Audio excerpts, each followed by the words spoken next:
Rise! Rise! What are you, a cat?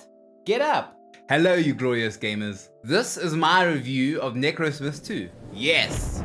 Using Forbidden Necromancy, the series has been revived for the second entry. Thank you to Alaweb and Vicarious PR for providing me with a review copy. But that's enough yapping. Time to get to this review before I need to start reviving you guys.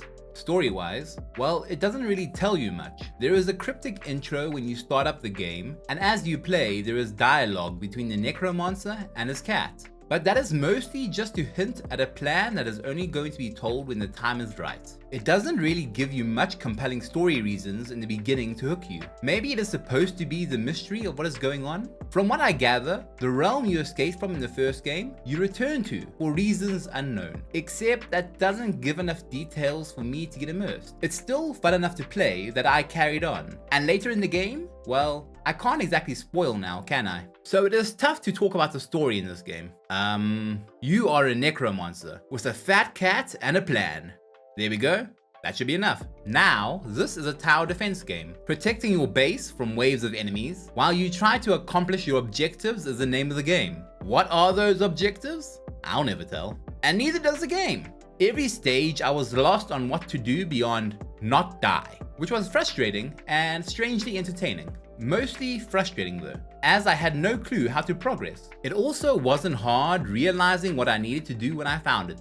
Necrosmith 2 is a roguelite. So, while you start over from scratch every time you lose your tower, the stages you unlock and the meta progression upgrades stay with you. The upgrades you unlock for your tower during gameplay do not stay, however. The enticing part for me was the fact that you are a Necromancer. To defend yourself and explore the map, you assemble your undead from various body parts, from bones to zombie parts, even dragon parts. Once you create your mishmashed creature, you can select their role and send them out into the world. Make me proud, my horrifying monstrosity.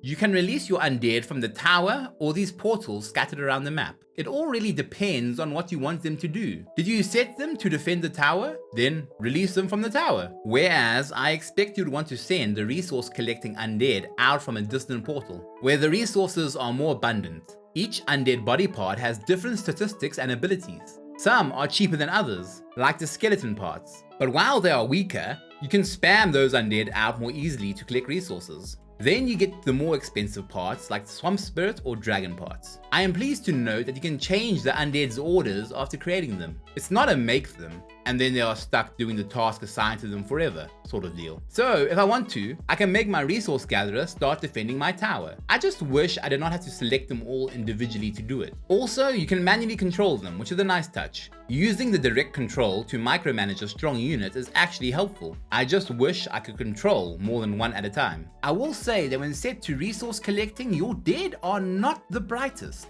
as they will often stray within range of an enemy's base to grab the resources lying near. Way too often, I lost my units to that. Or, when setting them to target enemy bases, they charge straight through crowds of enemies to reach the base, which leads to them dying also. Mayhaps I am supposed to babysit them? How much micromanaging is too much? I don't know the answer to that, but the devs are adding a patch to change that brain dead behavior. So yay, now they will actually not charge through the middle of armies. Also, they are adding the ability to sort body parts, which was missing before. I accidentally killed my Titan, the mega undead you can create. When you click on a unit, one of the options is kill. The fool that I am, thought it was a way to make your unit target and kill an enemy.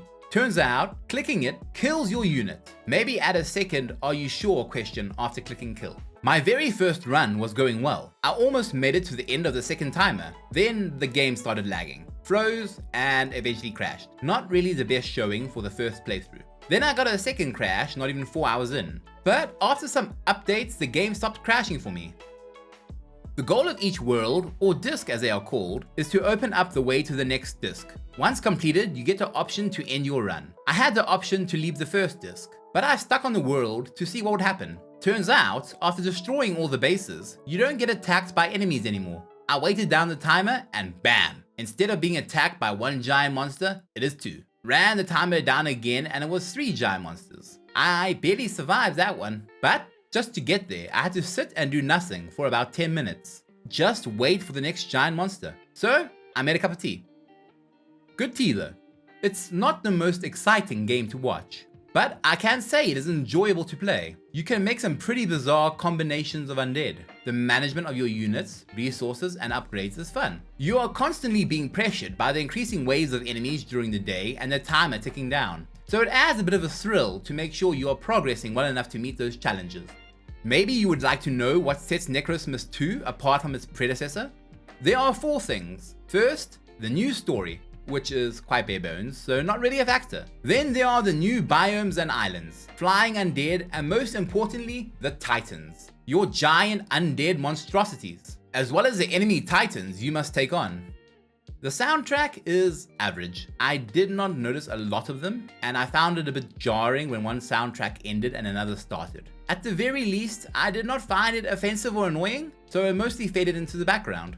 I like that they have in the options a toggle for when you play on the Steam Deck. But talking about the Steam Deck, let's discuss how it performs. From what I can tell, the toggle only affects text size. Your resolution is also stuck at 1280 by 720, not the Steam Deck's 1280 by 800 resolution. A bit strange when there is a Steam Deck toggle in the options, but not allowing the deck's full resolution. Minor nitpick there. Now let's get into how it runs. It does run, but unfortunately I could not stomach it long. It works, but it is very finicky on the Steam Deck controls. It definitely is not the way to play, I am sad to say. Also, for the life of me, I could not get targeted spells to work. I kept pushing the X button, but it does not activate the spell, despite specifically saying it should. A note here, I just checked the last possible second to recording this, and that problem is still there. All in all, unlike the developer's previous title, Wall World, I would say that this game is not suited for the deck, especially compared to how much easier it is to play with the keyboard and mouse. Now, onto what I liked and disliked with Necrosmith 2. One change between Necrosmith 1 and 2 that I like is the addition of the Titans. Maybe because it reminds me of creating Titans in Age of Mythology, or I just like giant monsters. I am but a simple man. The novelty of being a Necromancer and sending out hordes of undead is also appealing, and I can't forget this loaf of a cat. I did like relaxing to a run of this game. It was nice to just casually play and experiment. Not sure if that is how it will be for everyone, but it did help me unwind a bit. A negative I will say is how the game didn't feel ready when I got hold of it. But most importantly, at launch. This was fixed quickly by patches, but it didn't even launch with an option to sort your dead's body parts properly. And the dead you can summon were kind of brain dead. The newest patch promises to fix that. Another thing I disliked was the lack of any engaging plot or reason to continue. It was one thing if you were trapped and trying to escape like the first game, but another when your character throws themselves into it for reasons they don't reveal to you until the end of the game. Lastly, the difficulty between stages is not a smooth jump, more like a wall that you slam face first into, requiring you to put on your helmet and grind away. It's not impossible, I mean even I managed to beat it, but it is frustrating. I think Necrosmith 2 could have used more stages than it has, mixed with a more gentle difficulty curve. In my opinion, while Necrosmith 2 is enjoyable and fun to play, especially if this sort of gameplay is your thing, it lacks the pill that their prior title, Wall World, had. Its narrative feels less compelling, I should say, which leaves the gameplay to pick up the slack. The gameplay is fun, if a bit too grind heavy in the last half. The difficulty really jumps between stages. Please note that this is actually my first tower defense game that features an actual stationary tower. So while my experience in tower defense is limited, I can still state that I enjoyed relaxing to a run of this game. The price is only $8, so nothing outrageous, especially for a replayable game that takes around 10 hours to finish. It took me 13.5 hours because I am not that good at it. Ultimately, do I recommend Necrosmith 2? That is complicated. I had fun with it, but if the gameplay is not to your taste, I highly doubt the story will motivate you. However, if you are looking for a roguelite tower defense game, I think you might find some enjoyment here, especially with the price tag of $8. But that is up to your judgment. That's the review. Is Necrosmith 2 the game for you? Let me know in the comments below,